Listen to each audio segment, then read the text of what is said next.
Bonjour à tous et toutes et bienvenue dans l'émission À vrai dire de Odile, l'émission de débat. Et aujourd'hui, on a la chance d'être au festival Sans décoder à Dampierre-les-Ormes, le festival des cultures numériques. Donc, on va parler de l'empreinte numérique avec Judith Duportail. Donc, vous avez écrit Tinder, l'amour sous algorithme. Est-ce que vous pouvez vous présenter un petit peu ? Oui, donc je m'appelle Judith Duportail. Mon livre, c'est juste l'amour sous algorithme. Il n'y a pas Tinder dans le titre. En gros, c'est un livre que j'ai écrit parce que je suis partie à la recherche de ma note secrète de désirabilité sur Tinder. Donc, on va peut-être en parler.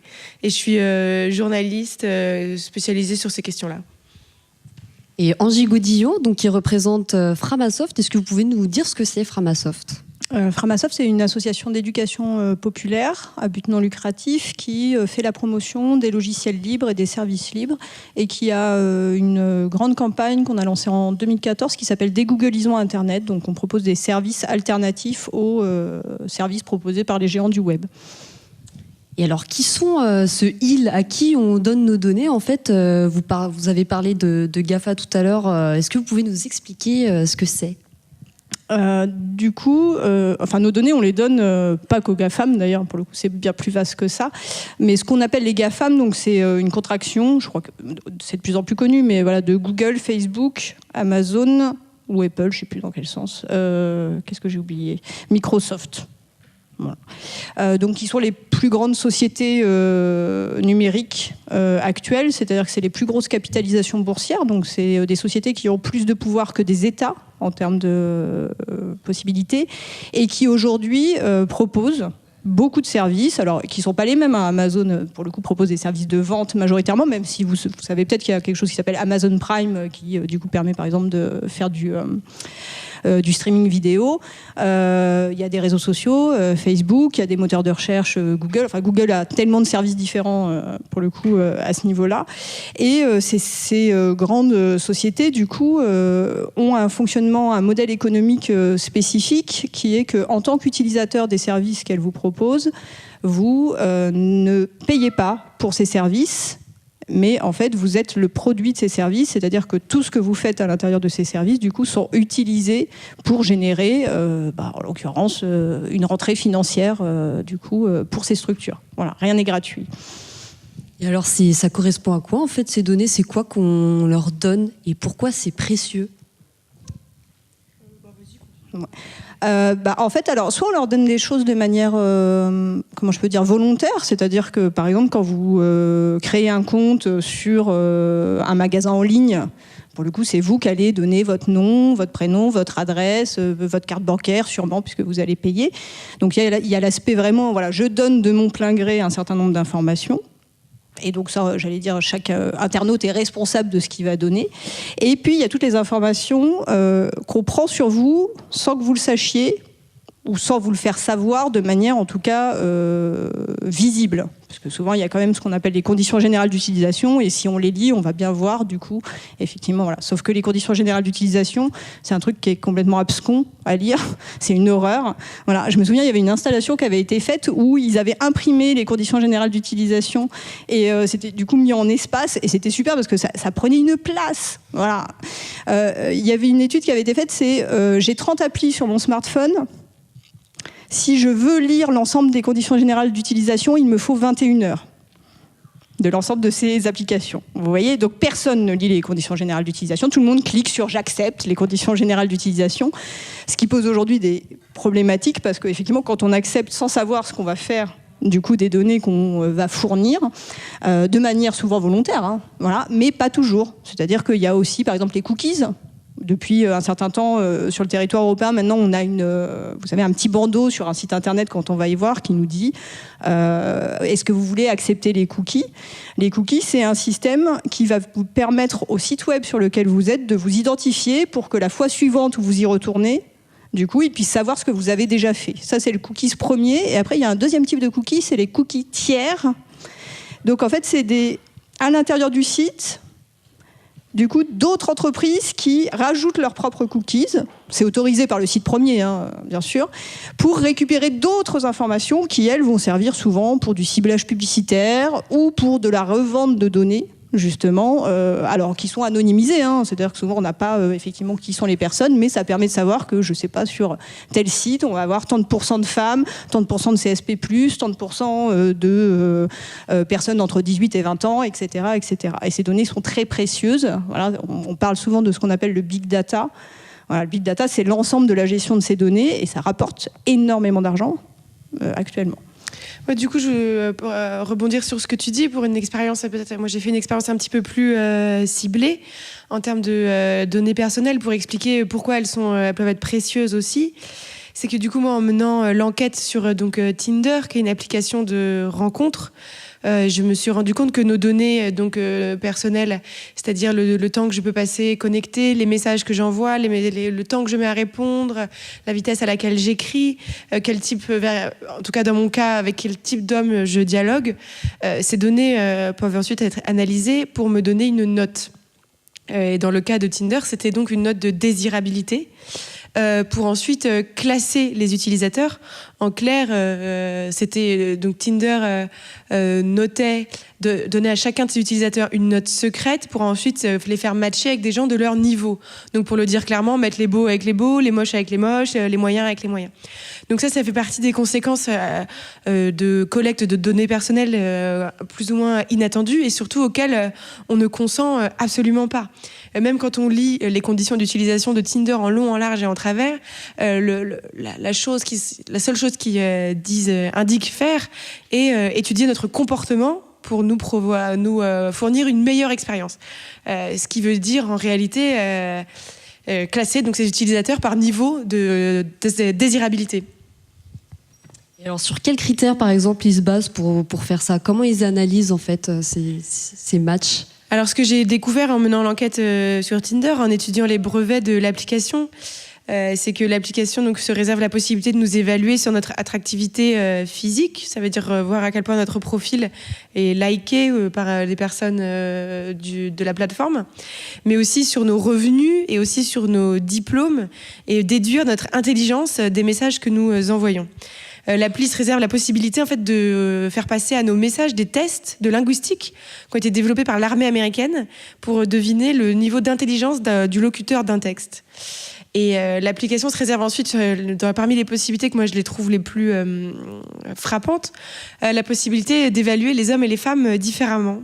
Ça veut dire qu'un homme qui a fait des bonnes études et qui gagne bien sa vie aura des points bonus, alors qu'une femme qui est dans la même situation aura des points malus. Parce que leur but, c'est de faire des paires où l'homme, quelque part, est supérieur à la femme. Soit il va être plus âgé, soit il aura fait plus d'études, soit il gagnera mieux sa vie. Et du coup, comment on fait pour lutter contre ça? Parce que c'est quand même très puissant. Donc il y a les données qu'on donne consciemment, mais il y a aussi celles dont on n'a pas idée de l'ampleur que ça peut donner, l'attitude qu'on a, le temps qu'on reste sur une application, etc. Comment on fait quand on est un usager lambda pour lutter contre ça? Peut-être qu'une des premières choses, c'est qu'au lieu de cliquer « j'accepte » sur les cookies, on peut peut-être du coup aller refuser l'enregistrement des cookies déjà. Voilà. Normalement, il y a une obligation de permettre le refus de l'enregistrement du cookie quand on arrive sur un site internet. Après, des fois, c'est caché, il faut aller le chercher parce que c'est pas toujours mis en valeur. Ça va dépendre des sites web, hein, mais très clairement, voilà, c'est possible. On peut aussi paramétrer tout simplement son navigateur internet pour que justement par défaut il refuse les cookies. Donc là on n'a plus besoin de le faire à chaque fois qu'on arrive sur un site, ça va se faire de manière automatisée. On peut donc ça c'est par rapport aux cookies. Il y a une technique que moi je trouve assez intéressante qui s'appelle l'obfuscation. C'est un peu un gros mot, mais j'ai noté la définition histoire de voilà. C'est l'idée en fait de tromper la plateforme sur laquelle on est en occultant les informations réelles qu'on veut mettre au milieu d'une masse d'informations. Donc en fait, je cache une information parce que je vais en mettre plein autour, ce qui fait que finalement la plateforme ne va pas savoir quelles sont les bonnes informations sur moi et donc elle ne pourra pas tirer en fait une fiche pratique sur ce que je suis exactement. Donc c'est une autre technique de réaction qui peut être possible. Quel navigateur tu conseilles d'utiliser toi ? Alors, pour le coup, moi, je fais de la promotion du logiciel libre. Donc, en termes de logiciel libre en navigateur web, pour le coup, le seul actuellement, c'est Mozilla Firefox. Voilà. Qui, effectivement, en plus garantit et inclut, dans les dernières versions, en tout cas, de Mozilla Firefox, il inclut le fait que, par défaut, vos cookies sont bloqués. Donc c'est vraiment très récent. C'était pas le cas avant, mais aujourd'hui, voilà, c'est un navigateur du coup qui vous protège davantage. Après, si vous voulez vraiment avoir un niveau de sécurité encore plus élevé, vous pouvez passer par un autre navigateur web qui est aussi libre, qui s'appelle Tor. Voilà, et qui là vous permet du coup un niveau de navigation privée très très très élevé qui ne va pas. Par contre, vous avez un ralentissement très fort sur l'affichage des contenus. Parce que du coup, comment je peux vous dire, la diffusion des contenus du site web, ça passe par des tuyaux, hein, Internet, c'est des câbles, voilà. Et ben pour le coup, ça va passer par un certain nombre de tuyaux. En fait, ça va faire des détours pour que le site d'origine ne sache pas qui est venu le consulter. Donc ça demande du coup il y a un temps de latence qui est beaucoup plus élevé. Et alors toutes ces méthodes très concrètes qu'ils utilisent, elles sont pas utilisées en masse. Peut-être comment vous analysez ça? Vous, peut-être que c'est un peu contraignant pour un service qui est ultra rapide, qu'on utilise tous en masse, etc. Du coup, il y a peut-être pas aussi assez d'accompagnement à ça, à cet apprentissage-là. Moi, je pense que on se rend pas compte du tout de tout ce qu'on délivre comme information sur nous. Et moi, la première, au cours de mon enquête, j'ai demandé à recevoir l'intégralité de mes données personnelles auprès de l'appli Tinder, qui est mon sujet de travail. Et quand j'ai reçu mes données personnelles, j'ai reçu un fichier de 800 pages. Et donc là, je me suis rendu, le fait de le voir, de scroller page après page, je me suis rendu compte de tout ce que j'avais moi-même délivré de mon plein gré à cette application. Et du coup, j'ai regardé mon téléphone et je me suis dit, oh là là, si Tinder a 800 pages, Facebook en a 10 000, et j'ai l'application de ma banque, l'application de suivi de ma santé, enfin tout, et Instagram.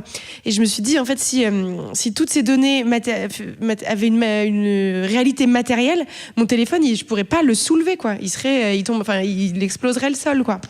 Et je pense qu'on a du mal à comprendre. Et c'est pour ça qu'à mes yeux, il ne faut pas trop blâmer les utilisateurs. On a tout un travail pour comprendre le nouveau monde dans lequel on vit et qui fait que les choses qui n'ont pas de matérialité physique, elles ont une matérialité quand même immense, avec des conséquences immenses sur notre vie et même nos choix, la façon dont après on va pouvoir être informé, sur notre liberté au final. Et ça demande, je pense, beaucoup de travail pour se rendre compte de tout ça. Peut-être pour compléter, il y a aussi le fait que donc il y a besoin d'accompagnement. Le numérique, c'est quelque chose qui est très récent. Voilà, si on prend à l'échelle, donc il y a aussi le fait que c'est des outils que souvent les gens découvrent de manière autodidacte. Voilà. C'est très récent que finalement on apprenne le numérique à l'école. Donc voilà, moi à mon époque, personne m'a dit comment je devais me comporter sur les réseaux sociaux, ça n'existait pas.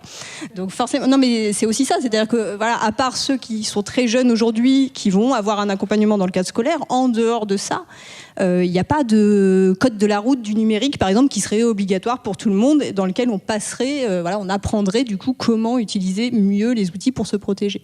Ça, c'est une vraie problématique. Donc, en fait, aujourd'hui, les internautes qui sont conscients des enjeux de la protection de leurs données personnelles, soit ils font l'effort, et c'est un effort, voilà, de se protéger. Voilà, ça va demander du coup d'utiliser des services qui seront peut-être moins intuitifs que ceux qui sont proposés par les géants du web. Voilà. Ça va demander du coup de se dire ah ben non, est-ce que cette info finalement je la publie ou je la publie pas, voilà. Est-ce que sur Facebook ou Twitter du coup je vais dire tout ça ou est-ce que finalement je vais faire le choix de pas dire. Enfin voilà, c'est beaucoup de questionnements qui sont pas du tout spontanés en fait dans nos façons de fonctionner. Oui, c'est ce que j'allais dire. Vous, c'était quoi en fait votre déclic personnel est-ce qu'il y a un certain malaise aussi? Est-ce qu'on peut se faire confiance? Des fois, on ressent des malaises sur Internet où on en dit trop. On ne sait pas trop quoi faire de notre image, etc. Vous, personnellement, comment vous avez fait pour travailler sur ces outils? Moi, je me souviens, j'avais une boîte mail sur Gmail, donc un service de Google. Et en fait, j'ai acheté des billets de train. Voilà. Donc rien à voir sur le site de la SNCF, il n'y a pas de liaison. Sauf que effectivement mon compte sur le site de la SNCF était une adresse c'était mon adresse Gmail. Et c'est incroyable, j'ai vu apparaître dans mon agenda Google, du coup les horaires de mes billets de train. Voilà. Tout seul comme ça. Et là j'ai fait waouh, comment c'est possible que du coup, voilà, entre mon Gmail, mon calendrier et mon application SNCF, du coup tout ça est connecté en fait. Les infos elles partagent à ce niveau-là. Et là je me suis dit oh là il y a un problème. Moi je veux avoir une boîte mail. Du coup, où les infos qui tombent dedans, elles ne soient pas réutilisées sans mon consentement, du coup, sur un autre service. Ça a été vraiment une des prises de conscience très fortes, du coup, de cette globalisation, effectivement, des données. Moi, je pense que ma prise de conscience, elle était plus, introspective, ou dans le sens où je trouvais que je passais énormément de temps sur les réseaux sociaux et que j'y dépensais une énergie trop forte, quoi, pour chercher la bonne légende Instagram. Je cherchais à quelle heure fallait poster sur Facebook pour avoir le plus de likes, pour essayer de mettre en scène ma vie, etc. Et je me suis dit, toute cette énergie-là, tu devrais la mettre vers quelque chose de plus constructif. Et je me disais, ouais, ce phénomène presque addictif, c'est le fait de me rendre compte que j'étais en train de devenir accro. Je me suis dit, il faut peut-être avoir un regard un peu davantage critique sur ce qui est en train de se passer pour toi. Ouais. Et est-ce que vous pouvez nous parler de certaines dérives qu'il y a eu de cette utilisation des données est-ce que quelqu'un en a abusé et de quelle manière? Moi, je pense que c'est dorénavant quand même de notoriété publique. Les scandales autour du coup de l'utilisation des données, là depuis 3-4 ans, ça n'arrête pas. Je pense que ce qui a déclenché tout ça, c'est quand même l'affaire Snowden. Je ne sais pas si vous vous rappelez, c'est 2013. Edward Snowden, du coup, révèle au monde, parce que là, typiquement, vraiment avant, on ne le savait pas, que du coup, le gouvernement, la NSA, récupère les données des géants du web, pour très clairement contrôler les citoyens, et pas que américains en plus. Ce qui est un autre problème, c'est qu'en plus, c'est censé s'appliquer que du coup sur le territoire américain, mais en fait, Je ne sais pas si vous vous rappelez, à ce moment-là, par exemple, on a découvert que la chancelière allemande était écoutée par la NSA, Et c'est très facile, en fait. Effectivement, vous avez, vous utilisez les outils de ces géants. Les géants n'ont pas le choix, ça fait partie de la loi là-bas. C'est-à-dire que s'ils ont une réquisition de la part de la NSA, ils sont obligés de donner les infos. Mais du coup, ça veut dire que peut-être il ne faut pas utiliser ces services-là si on ne veut pas que nos informations privées, soient visibles. Donc ça a été, le lancement de la prise de conscience, en tout cas d'une partie de la population. Et puis ça s'est enchaîné, puisque le dernier gros scandale, c'est Cambridge Analytica, c'était il y a 1 an. Où là, on découvre que Facebook, très clairement, a profilé les utilisateurs pour leur faire apparaître des informations spécifiques en fonction, de leur choix politique. Voilà. Et donc, en gros, si tu partages des contenus qui sont plutôt orientés à droite, on va te mettre des informations, qui conviennent à ton opinion, sachant que derrière, bien sûr, il y a des sociétés qui font de l'argent là-dessus. Et du coup, pour rebondir sur ce que tu viens de dire, c'est un parfait point de vue. Et du coup, moi, de ce que je raconte dans mon livre, c'est beaucoup moins dramatique, mais c'est quand même aussi important. Je raconte que après une rupture, donc je décide d'installer Tinder et de m'inscrire dans une salle de sport. Parce que juste après ma rupture, j'ai vu une pub sur Facebook pour une salle de sport. Et je fais une blague à une copine, je dis tu vois, c'est le parfait package post-rupture. En fait, c'était pas du tout une blague. Depuis, Facebook a admis avoir ciblé de façon préférentielle les internautes qui venaient de se faire larguer ou de quitter leur partenaire.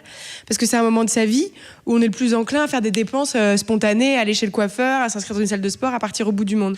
Et donc, ces internautes-là, ils étaient spécifiquement ciblés avec de la pub. Et donc, c'est pas dramatique, j'ai envie de dire, mais quand on y réfléchit, qu'on fait un pas de côté, on se dit, les moments difficiles de ma vie, les moments où je suis émotionnellement vulnérable, après une rupture, un deuil, un échec, quoi que ce soit, ça va donc être utilisé par des acteurs pour mieux aller m'extirper de la thune, quoi. Et moi, je pense que ça peut pas nous laisser indifférents, complètement indifférents. Et sans aller même jusqu'au ciblage politique, qui est encore plus grave et dangereux pour la démocratie. Même rien qu'une petite anecdote comme ça, moi, je trouve que ça pose des milliards de questions, quoi. Et aussi dans la façon dont vous en parliez tout à l'heure, dans comment c'est analysé, comment les critères sont faits sur des codes en fait de stéréotypes aussi de la société. Donc c'est aussi une reproduction des codes genrés par exemple, sur le traitement de la femme et de l'homme qui est différent. Donc il y a aussi cet aspect-là. Peut-être, on peut aussi parler du coup de ce qui se passe en Chine. C'est une information qui commence à être su maintenant, mais le gouvernement chinois... Alors, vous savez, en Chine, les GAFAM, ils n'ont pas le droit d'y être. Pour le coup, l'Internet est totalement fermé, donc la majorité des sites que vous consultez au quotidien ne sont pas accessibles sur le territoire chinois. En revanche, ils ont leur propre site, très contrôlé, bien sûr, puisqu'on est quand même dans une dictature. En Chine, aujourd'hui, tous les citoyens sont notés. Ils ont une note en fonction de leur comportement dans les espaces publics, en fonction de leur comportement en ligne. Et en fonction de cette note, ils ont le droit d'acheter des billets de train, d'acheter des billets d'avion, de sortir ou pas du territoire.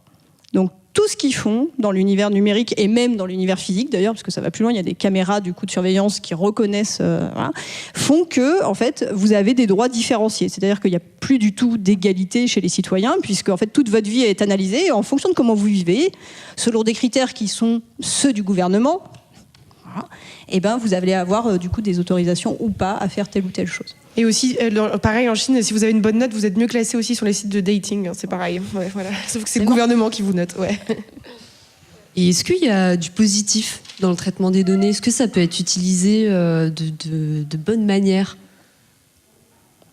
Ce qui peut être intéressant, et encore peut-être, je ne sais pas ce que tu en penses, c'est par exemple, il y a beaucoup de femmes qui ont des applications de suivi de leurs règles, et les informations après sont transmises pour faire de la recherche médicale aux universités.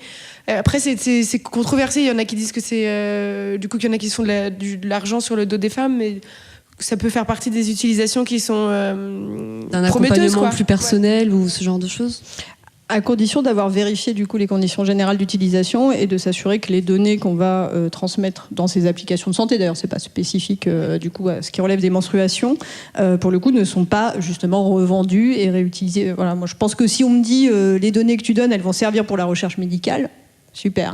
Non, si après, en plus elles sont revendues et qu'elles servent à faire de l'argent aux créateurs de l'application, pour le coup c'est un autre problème. Après il y a aussi des choses intéressantes. Moi par exemple sur Spotify, qui est donc un service pour écouter de la musique, toutes les semaines ils vous proposent la playlist de la semaine avec des choses qui sont susceptibles de vous plaire.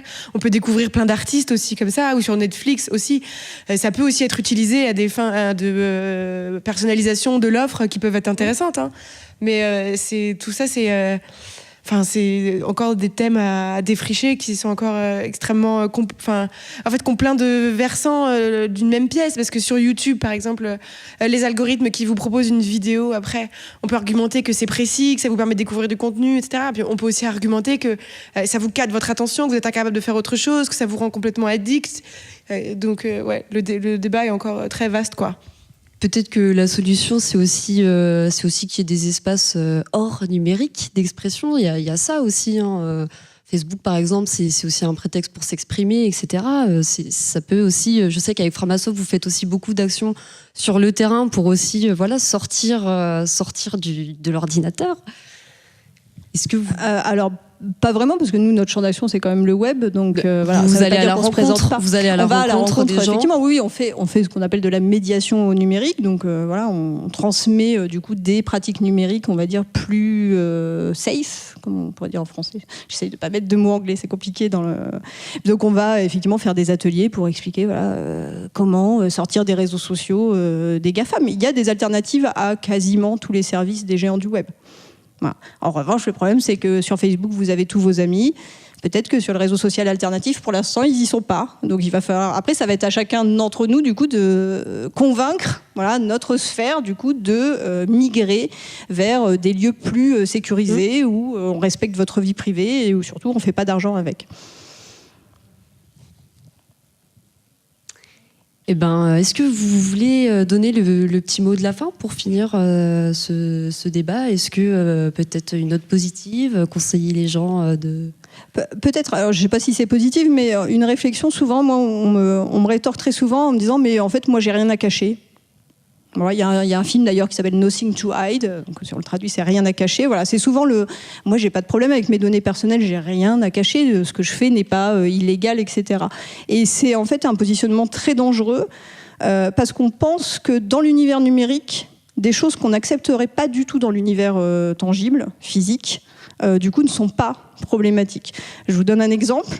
Si vous receviez un courrier dans votre boîte aux lettres physique et que c'était ouvert et que vous savez que le facteur a lu votre courrier, est-ce que vous l'accepteriez? Voilà. Moi, je n'accepterais pas. Et ben, pour le coup, dans ma boîte mail, en tout cas dans la majorité des boîtes mail qu'on utilise, pour le coup, il y a, alors c'est pas des personnes, des individus qui lisent vos courriers, mais il y a des algorithmes qui lisent vos courriers et qui génèrent de la data dessus. Et ça, il faut vraiment se poser la question de, dans le numérique, souvent j'accepte des choses que j'accepterai jamais dans l'univers physique. Et c'est toujours se dire, tiens, quel est le pendant en fait de cet univers physique finalement que je fais dans le numérique. Oui, c'est très, très intéressant ce que tu dis. Moi, ce que j'essaie d'imaginer, c'est que Internet, en fait, c'est la vraie vie. Il n'y a plus la vie virtuelle ou la vie réelle maintenant. Les deux sont la même chose. Et quand on imagine, moi, j'imagine marcher dans une rue où, du coup, les unes de journaux que j'aurais le droit de voir, elles auraient été présélectionnées selon mes idées politiques.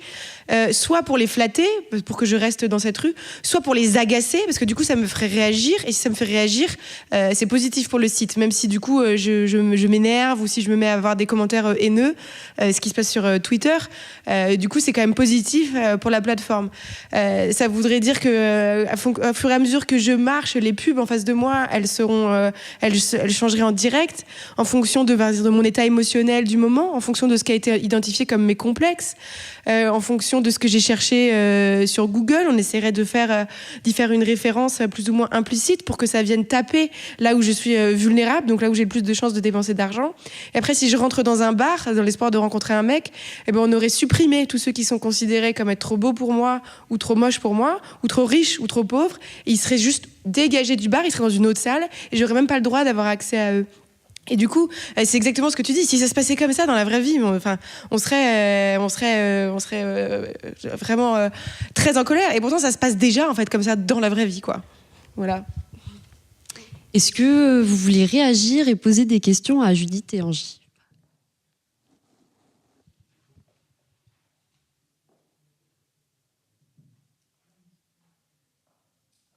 Oui. Alors, bonjour, merci pour cette présentation. Alors, je me présente, je suis Nathalie Barbery, coordonnatrice du CLEMI. Alors, le CLEMI, c'est un organisme d'éducation aux médias et à l'information au sein de l'éducation nationale. Et ces problématiques-là, on s'en est emparé pour en faire des formations auprès des enseignants. Et c'est quelque chose qui me passionne. Alors, l'année prochaine, un de nos gros stages va être sur le big data, justement. Alors, ce que je voulais rappeler, puis après, moi, je vais vous poser une question, à vous toutes, là, c'est que ce qu'on vient de décrire, là, fait partie d'un tout, d'un nouveau modèle économique, ce qu'on appelle, d'une nouvelle économie qu'on appelle l'économie de l'attention, avec un L apostrophe. Et cette économie de l'attention, elle a deux ressources. La data, les données personnelles, et notre temps de cerveau disponible, que Patrick Lelay, il y a très longtemps, avait déjà évoqué. Et donc, tout est mis en œuvre pour que ces GAFAM, qui sont quelque part des fois en concurrence avec leurs différentes applications, leur but, eux, c'est d'une part qu'on reste le plus longtemps sur leurs applications, c'est le temps de cerveau disponible, et auprès des jeunes, il y a des jeunes et des moins jeunes, il y a des tas de stratégies liées au comportement psychosociologique des gens qui sont très finement analysés pour créer de la dopamine et tout ça, pour qu'on reste sur les applications, et du coup, quand on y reste, on capture nos données personnelles, etc. Et donc, par exemple, sur Tinder, moi, je suis en train de lire le bouquin de Bruno Patino qui s'appelle, qui vient juste de sortir, qui est sur ce sujet-là et qui explique ça sur la civilisation du poisson rouge. Et il explique, par exemple, que Tinder, avec tous ces algorithmes, en plus, de noter, de trier, tout ça, mais si il nous sélectionnait directement et rapidement la personne qui, selon nos données, nous satisfait, ça irait pas parce qu'on resterait pas assez longtemps. Donc, il rajoute un étage à la fusée, c'est-à-dire qu'il sait à peu près les personnes qui vont nous plaire, mais il nous les donne pas forcément. C'est-à-dire qu'au milieu, il va en glisser et ça, pour qu'on ait un moment de satisfaction et un moment d'insatisfaction, on est mécontent. Et tous les réseaux sociaux fonctionnent là-dessus, sur la récompense, ce qu'on appelle la récompense aléatoire. À un moment, on est content parce qu'on a des likes, on a des partages et tout ça. Puis la fois suivante, on n'a pas. Donc, on remet une photo, on remet un post, etc. Et ça, il y a tout un mécanisme, toute une économie derrière du capitalisme numérique qui est très bien pensé, très structuré. Et vous en avez décrit beaucoup d'éléments. Alors moi, ma question, c'est que si on migrait... Moi, le nerf de la guerre, aujourd'hui, c'est l'argent. Vous, Framasoft, vous êtes associatif. Imaginons les 2 milliards de comptes de Facebook qui migrent chez vous. Ah, mais nous, on veut pas ça. non, mais c'est très intéressant. C'est la vraie question. C'est sûr, là, on est tous choqués de ça. Mais en même temps, on est biberonné au gratuit. Et donc, on est schizophrène. On veut que ça soit gratuit, mais en contrepartie, on veut plus donner nos datas. C'est pour ça qu'en fait, le message principal, à mon avis, il est que si on ne veut plus donner si on ne veut plus que nos informations, en tout cas, soient utilisées pour générer du coup des revenus auprès de ces plateformes, il va falloir payer les services. Tout simplement. Et ça, c'est un effort collectif et il n'y a pas d'autre solution. Nous, chez Framasoft, on offre ces services payants, mais avec. C'est intéressant ce que vous dites parce que c'est vraiment le nerf de la guerre chez nous, c'est qu'on ne veut pas devenir le Google du libre, en fait. Voilà, on ne veut pas que tous les gens viennent utiliser nos services, sinon on va faire exactement la même chose, même si on n'utilisera pas leurs données, mais on sera aussi dans la centralisation. Du coup, on a une initiative qui s'appelle le collectif des hébergeurs alternatifs, transparents, ouverts, neutres et solidaires. Ça fait chaton, voilà, pour s'en souvenir. Voilà. Du coup, ce collectif d'hébergeurs, en fait, c'est un ensemble d'acteurs sur le territoire, alors francophone d'ailleurs, parce qu'on a aussi des structures au Québec, qui proposent des services alternatifs. Et l'objectif, c'est que, voilà, justement, quand les gens ils viennent chez Framasoft, à un moment, nous, on dit, bah non, mais en fait, on ne peut pas tout faire pour tout le monde. En revanche, il y a plein d'autres acteurs qui peuvent, du coup, vous proposer ces éléments-là. Certains, d'ailleurs, les proposent de manière totalement gratuite, hein, c'est pas forcément, du coup, monétisé. Et d'autres, il va y avoir des entreprises qui vont vous dire, bah voilà, si tu veux plus héberger tes données sur un Google Drive ou sur une Dropbox, nous, on te fournit un service qui sera libre, donc dont tu es sûr que derrière il y a vraiment un respect de tes données, c'est-à-dire qu'elles ne seront pas utilisées. En revanche, le stockage, ça coûte de l'argent, c'est-à-dire que derrière c'est un serveur qu'il faut payer et donc du coup il faut participer à l'effort. Et ça c'est une grosse difficulté aujourd'hui, c'est que ces gens du web ils nous ont tellement appris à ce que ce soit gratuit, et même si on sait que c'est pas gratuit puisque justement c'est les données qu'on donne qui permettent de générer du coup un revenu.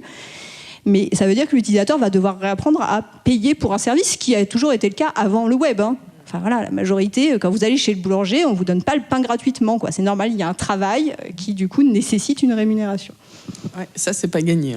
Et je suis d'accord que c'est pas gagné, c'est un message qui va être compliqué et long à faire passer. Ouais. Moi j'aimerais juste ajouter quelque chose du coup sur l'économie de l'attention.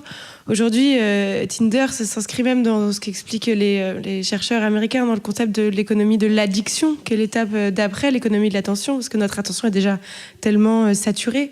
Donc en mélangeant, comme vous le disiez, les codes du gaming, enfin du jeu vidéo et les codes du casino, ça nous rend, ce que moi j'avais expérimenté, complètement accro. Et du coup, pour aller chercher cette satisfaction, cette décharge de dopamine qui est procurée sur Tinder par le match. Et du coup, ça s'appelle, aujourd'hui, ça s'inscrit dans un mouvement que les universitaires appellent le capitalisme de surveillance, qui résume ça, je trouve une expression qui résume ça très bien, ce qui fait que aujourd'hui nos données sont tellement compilées par différents acteurs en même temps qu'on ne peut plus appeler ça autrement que de la surveillance. Ouais. Bonjour. Donc moi j'ai 2 questions. La première c'était de savoir s'il existait un site où en fait on peut savoir comment se désinscrire, quel type de site il faut utiliser par rapport à d'autres. Et la deuxième question c'était une réaction en fait par rapport à la précédente question. S'il faut monétiser, payer en fait pour stocker des données, vous risquez de créer un décalage entre en fait ceux qui ont les moyens et ceux qui ne les ont pas. Donc voilà.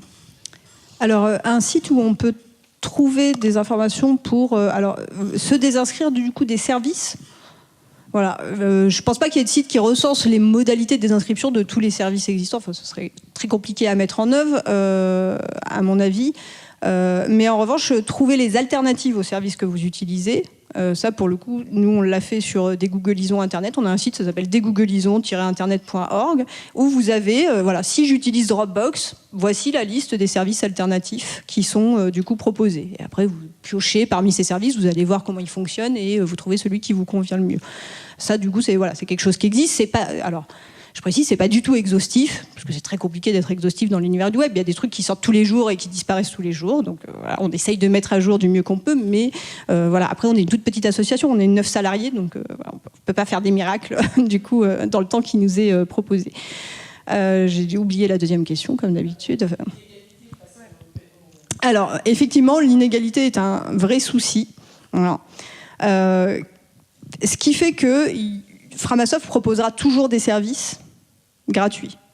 Parce que justement, on est sur un modèle. Alors Framasoft fonctionne sur un modèle économique qui est le don. 98% du coup du fonctionnement de l'association repose sur le don. Donc donne les gens qui ont les moyens de donner, et ceux qui n'ont pas les moyens de donner peuvent du coup utiliser nos services sans donner.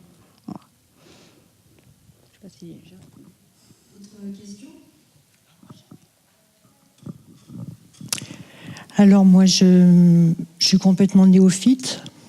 Voilà. J'ai 72 ans.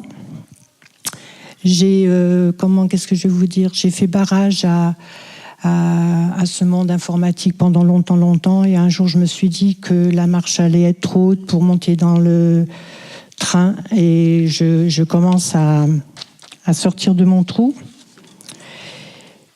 Alors, je voulais vous demander ce qu'il en était quand on a nos comptes sur Internet. Je voulais vous demander... alors, vous dites il ne faut pas blâmer les utilisateurs. Mais la question que je me pose, c'est quelle utilité de ces outils, l'outil dont vous parlez dans votre livre, là, Tinder, là, voilà. Est-ce qu'on ne peut pas se débrouiller autrement ? Quelle utilité d'avoir sur Internet... je ne sais pas quoi par rapport à ces règles-là. Enfin, bon, c'est vrai, moi, je suis encore au crayon et au papier. Alors, vous avez quelle boîte autre que Gmail ? Pour le coup, moi, je travaille dans une association, donc on a notre propre serveur et notre propre serveur de mail. Voilà. Mais il y a des alternatives de boîtes mail, pour le coup, qui vont être, éthiques. Voilà. Respectueuse de vos données, voilà, je pense Proton Mail. Proton Mail, du coup, c'est un service de mail où vous êtes sûr que la société qui vous propose, parce que derrière c'est une entreprise, qui vous propose les données, s'engage à ne jamais du coup voir le contenu de vos échanges de mails, parce qu'ils sont chiffrés en fait, tout simplement. Il y a un système technique qui fait que ce n'est pas possible techniquement. En revanche, Proton Mail, il y a une offre gratuite qui est très limitée en stockage. Et qu'à un moment, si vous avez beaucoup d'échanges de mails, et ben pareil, il faudra payer parce que cette société vous met à disposition de l'espace disque. Donc c'est nécessaire. Il y a aussi eu un autre. L'idée, c'est pas de faire de la pub pour un service en particulier. Je pense Posteo, voilà, qui est un service allemand. Qui est du coup un autre système qui est assez similaire, c'est le même principe. Du coup, vous avez une offre gratuite qui est limitée en termes de nombre de mails possibles, enfin de stockage. Et ensuite, si vous voulez plus d'espace, du coup, dans votre boîte mail, vous pouvez. Et puis, du coup, tous les chatons, donc les membres du collectif d'hébergeurs, pour le coup, proposent aussi des services mail. Et ce que vous disiez sur Tinder, c'est très intéressant. Si aujourd'hui, on peut encore draguer ailleurs, mais ce qui fait que il faut, pour moi, s'intéresser à ces applications avec beaucoup de sérieux, c'est que quand on regarde les prévisions qui sont effectuées par des sociologues, d'ici 2030, donc dans pas si longtemps, ce sera 80% des couples qui se rencontreront sur ces applications de rencontres. En fait, Tinder, c'est en train de devenir comme... je sais plus comment mes grands-parents ils se sont rencontrés, mais au bal, c'est en train de devenir, c'est le bal d'aujourd'hui, donc c'est de plus en plus incontournable.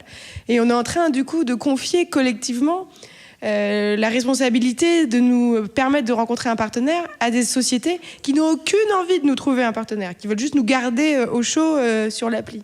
Donc c'est pour ça que pour moi c'est aussi important que c'est plus qu'une application de rencontre, c'est un phénomène de société. Oui, puis alors, quand vous dites la data, c'est les quoi ? données, pardon. C'est les données, d'accord. Et aussi, qu'est-ce qu'il y a comme réseaux sociaux alternatifs ? Voilà. Alors, du coup, je fais un atelier demain, je crois que c'est à 14h, je suis pas sûre. Si c'est ça, à 14h, voilà, du coup, ce sera en bas dans la salle d'atelier, du coup, sur les réseaux sociaux alternatifs. Après, je peux vous donner les noms là comme ça, mais voilà, si vous voulez en savoir plus sur leur fonctionnement, voilà. En fait, il y a 2 réseaux sociaux principaux alternatifs. Mastodon, qui est du coup une alternative à Twitter, c'est-à-dire que ça fonctionne, enfin, les fonctionnalités sont assez similaires à ce qu'on trouve sur Twitter, et Diaspora, qui relève plus de quelque chose qui va ressembler à Facebook. Et attention, une alternative ne veut pas dire la copie conforme. Voilà, une alternative ne propose jamais exactement la même chose, sinon ça n'aurait aucun intérêt du coup de passer par quelque chose d'autre. Voilà. Mais Diaspora et Mastodon sont des outils, donc sont des services libres. Voilà. Donc derrière, vers lequel tout le monde peut voir le code source. Tout le monde peut s'informer du coup sur leur fonctionnement, et il n'y a pas de monétisation des données sur ces réseaux sociaux. Moi j'ai des questions, pardon. Non. Merci. Oui, bonjour. Je suis professeure documentaliste et j'aurais voulu vous poser 2 questions, avoir peut-être des explications ou un exemple plutôt de l'obfuscation. Et puis d'autre part, une question autour du RGPD, parce que ça nous touche. Mais d'un point de vue de l'éducation nationale, pour le moment, j'ai encore vu passer aucune liste qui nous arrangerait bien des services qu'on peut utiliser sans crainte pour nos élèves. Et j'ai beau chercher, je trouve que c'est d'un compliqué. Je rebondis fou. juste du coup sur cette partie-là. En fait, alors je sais plus quel ministère a sorti en début de semaine la liste des outils libres du coup en ligne. Voilà. Alors je sais plus quelle instance et quel ministère exactement, mais ça existe de plus en plus. Après que ce soit retransmis au sein des établissements, je ne sais pas comment ça fonctionne, mais voilà, pour vous dire, il y a des outils qui existent, mais c'est vrai que souvent il faut aller les chercher et faire un peu de veille pour du coup voilà. Sur la première question. Et l'autre, c'était d'avoir des précisions par rapport à l'obfuscation, parce que cacher une vraie info au milieu de beaucoup d'autres, concrètement, on fait quoi ? Alors, par exemple, je sais pas, je vais prendre un réseau social parce que c'est vrai que c'est aussi là que c'est le plus facile à faire. Disons que vous êtes un militant écologiste, voilà. Et ben, au lieu de partager exclusivement des articles, voilà, ou de donner votre avis disant que voilà, vous participez à la marche pour le climat, etc., vous allez aussi, au milieu de tout ça, mettre des articles qui disent tout l'inverse. D'accord, c'est Voilà. par Ce rapport qui fait au que du partage. coup, Facebook ou Twitter va rien comprendre parce qu'il va se dire mais quelle est son opinion du coup par rapport à ça, je ne comprends pas et donc je ne peux pas en tirer un profilage du coup typique qui serait vous êtes militant écologiste. Voilà. D'accord, très bien, merci. Ça pose problème quand même. Ce qui pose d'autres problèmes, on est d'accord. Mais voilà, c'est une des techniques existantes. Bon, je pose ma question. Alors déjà, j'avais une remarque, c'était comment on pourrait faire pour transmettre tout ce que vous nous avez transmis aujourd'hui pour des gens qui sont complètement néophytes comme la dame. C'est-à-dire qu'on l'a vu tout à l'heure, vous en avez rigolé un peu, il y a énormément d'anglicismes, ça suppose d'avoir une certaine connaissance de l'environnement web, et il y a une partie du monde qui est complètement déconnectée pour le coup, c'est pas qu'une histoire d'âge. Donc ça, j'aimerais bien savoir comment on peut trouver un lexique, l'environnement web et les données pour les nuls. Je sais pas si c'est possible et comment ça se mettrait en place. Et puis ma deuxième question, c'est plus une inquiétude. Là, on a beaucoup parlé des données pour les données personnelles, c'est-à-dire l'utilisation le défaut ou les conséquences que ça peut avoir à notre échelle individuelle. Moi, c'est les données à échelle collective qui m'inquiètent aussi, d'autant qu'on voit, je crois que c'est il y a très peu de temps, Facebook rencontre notre gouvernement pour mettre la France en exemple dans ses pratiques d'utilisation, sa réglementation, sa manière d'interférer avec la législation. Est-ce qu'il y a une inquiétude à avoir aussi à une échelle qui nous dépasse individuellement, c'est-à-dire est-ce que ça peut avoir un impact avec la démocratie, les modes de gouvernance à travers le monde ? Alors, sur le premier aspect, en fait, le numérique, c'est une culture. Voilà. Et pour le coup, c'est comme n'importe quelle culture, ça prend beaucoup de temps de l'acquérir. En revanche, il y a des acteurs qui, du coup, peuvent accompagner. Mais ça veut dire que ça part, du coup, d'une action volontaire. Voilà. Il faut que je sois conscient que j'ai besoin de me cultiver aux pratiques numériques. Parce que sur les territoires, il y a énormément d'acteurs en fait qui peuvent accompagner, très souvent de manière gratuite au plus. Enfin, pour le coup, c'est plutôt des services publics qui vont proposer ça. Donc vous avez, alors, parce que je suis une ancienne bibliothécaire, le réseau des bibliothèques, qui très souvent, du coup, dans les bibliothèques, vous pouvez trouver du coup des initiations aux pratiques sur le web, mais tout ce qu'on appelle les espaces publics numériques, qui sont un très très grand réseau du coup à ce niveau-là. Mais vous avez aussi des petites associations qui vont proposer ce genre d'atelier. Mais on en revient au fait que si la personne n'est pas consciente de la nécessité d'être accompagnée, effectivement, voilà, personne va venir la tirer par la main en lui disant il faut. Voilà. Ça me fait rebondir sur une réflexion que j'avais trouvée très intéressante de quelqu'un qui s'appelle Tristan Nitto, qui a écrit un livre qui s'appelle Surveillance, et qui parle du coup du capitalisme de surveillance et de comment on est en permanence surveillé du coup sur le web. Tristan Nitto nous dit, voilà, une réflexion qui me semble intéressante, il parle d'hygiène numérique. Voilà. Et il explique en fait que, comme l'hygiène tout court, voilà, il y a un siècle, un chirurgien avant une opération, il se lavait pas les mains. Et donc forcément, il y avait une opération sur 3 où la personne, elle mourait. Et donc on a découvert petit à petit. Donc ça, c'est des choses qui vont arriver dans le long terme. Voilà, se donner une hygiène numérique, créer des automatismes, savoir utiliser les bons outils, ça viendra, mais effectivement, c'est logique que pour l'instant, ça ne vienne pas immédiatement pour tout le monde, parce qu'on n'a pas de système de régulation qui permet aussi de manière globale. Voilà. Est-ce que tu voulais revenir sur la deuxième question, du coup? Non, mais voilà. Et après, sur du coup, l'aspect démocratique et enjeu, on va dire, de société, c'est toujours très compliqué. Voilà. Je pense que plus les citoyens seront conscients du coup de la force et du pouvoir des géants du web, plus peut-être ils s'indigneront du fait que nos dirigeants sont pieds et mains, alors pas liés, mais plutôt voilà, serrés, du coup, avec ces acteurs-là. Ce qui pose beaucoup de questions, effectivement.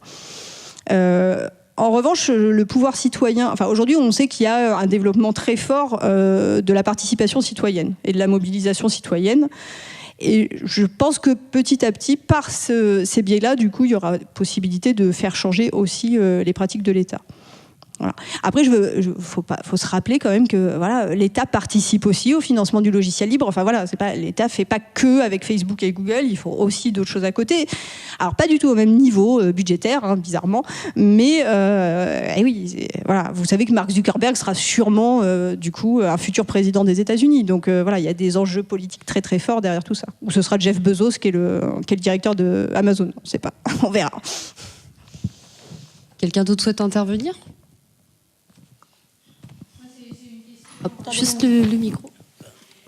C'est une question aussi de gens qui connaissent peu tous ces réseaux, mais j'ai entendu ce matin à la radio que IBM proposait d'installer dans les lycées son matériel. IBM, c'est américain. Donc, est-ce que toutes les données des lycéens français vont être sur le réseau? Alors, IBM fournit du matériel, donc ce qu'on appelle du hardware, c'est le terme. Voilà, c'est pas lui qui fournit du coup les systèmes à l'intérieur des ordinateurs. En l'occurrence, dans l'éducation nationale, les ordinateurs sont, sauf quelques exceptions, mais c'est vraiment très rare, du coup sous le système d'exploitation qui s'appelle Windows, pardon, et qui est détenu par une société américaine qui du coup est Microsoft. Voilà. Ça, c'est des choix politiques en fait. C'est-à-dire que nos gouvernements aujourd'hui font le choix, voilà, d'installer du coup ces outils-là. Voilà. Et après, c'est à nous de, du coup, nous mobiliser pour qu'il en soit autrement. Le ministère de l'Éducation nationale a une alternative. Est-ce qu'il y a des fournisseurs français qui pourraient répondre au marché? Alors, sur la construction de matériel, il n'y a pas de matériel construit sur le territoire français. De toute façon, vous savez, avec la mondialisation, tout est même IBM, c'est pas construit aux États-Unis, tout est construit du coup en Asie du Sud-Est. Même plus en Chine parce que voilà, ils préfèrent délocaliser du coup dans les pays les plus pauvres de l'Asie du Sud-Est du coup pour fabriquer. L'aspect fabrication vraiment du matériel pour le coup est voilà déjà effectivement se passe ailleurs. Mais effectivement, si on pouvait avoir une société française qui voilà, même si elle faisait construire à l'extérieur, ce qui est à mon avis aussi un problème, mais après, c'est le problème. C'est le fonctionnement, en tout cas, des marchés publics. C'est que c'est le mieux-disant qui gagne, très souvent. Et donc, si l'éducation nationale, parce que, on le voit bien, on est dans une période où aussi les budgets ne sont pas extensibles, eh ben, elle prend celui qui a l'offre la meilleure, en fait. Voilà. Et ça ne les excuse pas, mais c'est pour vous expliquer comment ça fonctionne. Non, mais ce qui m'a étonnée, c'est qu'actuellement à Paris, il y a un grand salon sur les nouvelles technologies. Voilà. Et IBM offre à des lycées français. Donc, en fait, il n'y a même pas de marché public. Mais vous savez aussi que Google et Facebook donnent gratuitement des cours à l'université pour les étudiants. Voilà. Des cours de numérique, de façon générale. Mais vous imaginez bien que quand c'est Facebook ou Google qui vous donne un cours sur le numérique, il ne va pas vous présenter des outils alternatifs. Il va forcément valoriser ses propres produits. Ça, c'est des choix économiques, en fait. C'est pareil, à la tête des universités, il y a des gens qui acceptent ça. Voilà. Et c'est à nous tous de nous mobiliser pour que ça arrive le moins possible. Quelqu'un d'autre avait quelque chose à dire? Ça sera peut-être la dernière question, puisqu'après il y a un deuxième échange. Moi, j'avais pas de question, juste une petite précision à la personne qui est intervenue sur le côté béotien. Je pense que la chose la plus simple à faire pour essayer de protéger ces données, c'est d'éviter les services des GAFA. Déjà à la base, c'est le plus simple, d'éviter de travailler, d'utiliser les services de Google, de Facebook, de ces GAFA-là, d'Amazon. La deuxième des choses, c'est se dire qu'à partir du moment où un service privé est gratuit, c'est qu'il est payant. Il faut s'interroger en tout cas sur qu'est-ce qui fait qu'il est payé. Et qu'il existe des services publics gratuits, et ceux-là sont effectivement gratuits. À partir du moment où c'est privé et gratuit, c'est forcément payant. C'est deux choses très simples. Écarter le GAFA, il y a d'autres services, et écarter la gratuité sur les services privés. C'était juste ça. Eh ben, merci à tous pour vos questions, et merci Judith et merci Angie d'avoir participé à ce débat. On se retrouve très vite sur Odile, c'est la fin de ce débat. Merci à tous.